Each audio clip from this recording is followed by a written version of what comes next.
Good Friday. Well, it's not really Good Friday, it's just Friday, and hopefully it's a good one. Today, we're going to talk about picking the right contractor. I know I hit a video on this before, but I can't stress this enough with all the shit work that I've seen lately and people getting screwed over. People in general, as in you, have to start checking who you hire. I'm Jason with JB Courage Inc., and this is Behind the Walls. So, I'm going to give you 4 guidelines to follow. 4. That's all you need, and you should come out 90% okay. I mean, you can't control everybody, but if you follow these 4 general rules, you should be all right. 1, get a referral contractor or tradesman, electrician and flooring guy and drywall painter, whatever. Get a referral from some friends or coworkers. Why?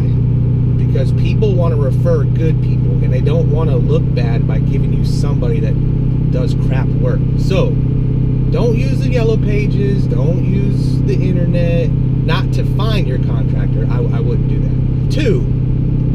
2, check online reviews. It's free. Now, if you got somebody you're going to hire and you go to their business page, like their Google Plus page, and it says, reviews turned off, what does that tell you? Obviously, there's a problem. So you probably want to stay away. I mean, there should be no reason any business reviews are not turned on. Check their online reviews. 3, check their credentials, references, insurance, workers' comp if they're, whether they're exempt or they have employees and they have workers' comp. Check that stuff out. Verify that it's okay. And number 4 is a telltale sign of all time. If you have a job that is, let's say, a small job, $2,000 or so. I know $2,000 is a lot of money. So, but per se, it's a small job in the construction industry. And your contractor, installer needs to get $400 in material, and he wants that deposit of $400. Me, I'd be a little leery. Because if you're a legitimate business, you should be able to pay for those materials and bring them to my house.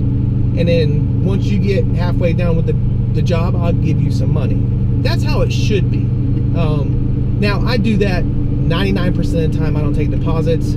Yeah, I'm leaving myself out there for exposure, for something bad to happen. But generally, people are going to do the right thing. And it gives the customer or client a sense of security that they're getting the right work, So I want them to feel comfortable. But if it's a high price job and I need $4,000 in material, that's a different story, because I don't want to be put out of $4,000. Now I can go buy the $4,000, but they're going to give me a deposit, and if they change their mind, their material's theirs and I can walk away. So follow those 4 and you'll be okay.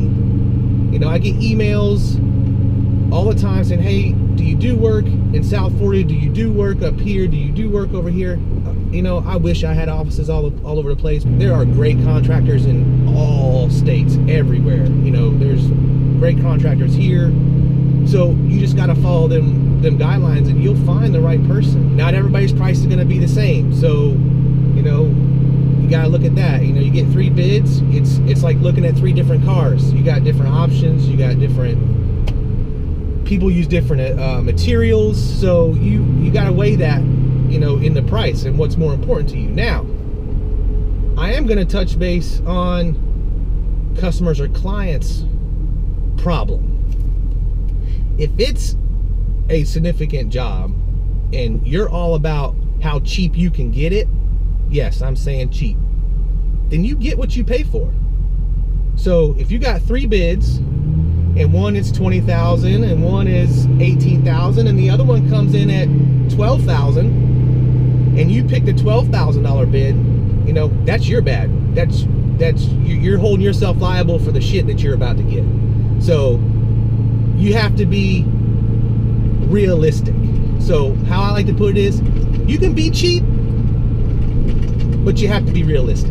So take those 4 pointers, please, and apply those. And hopefully I don't have to keep seeing what I'm seeing and bailing people out because they get screwed over. Just take your time and do your homework. If your kitchen's been sitting for 6 months, what's another 2 months? It ain't gonna hurt anything to find the right person. Take the time, find the right person. Hope you have a good weekend.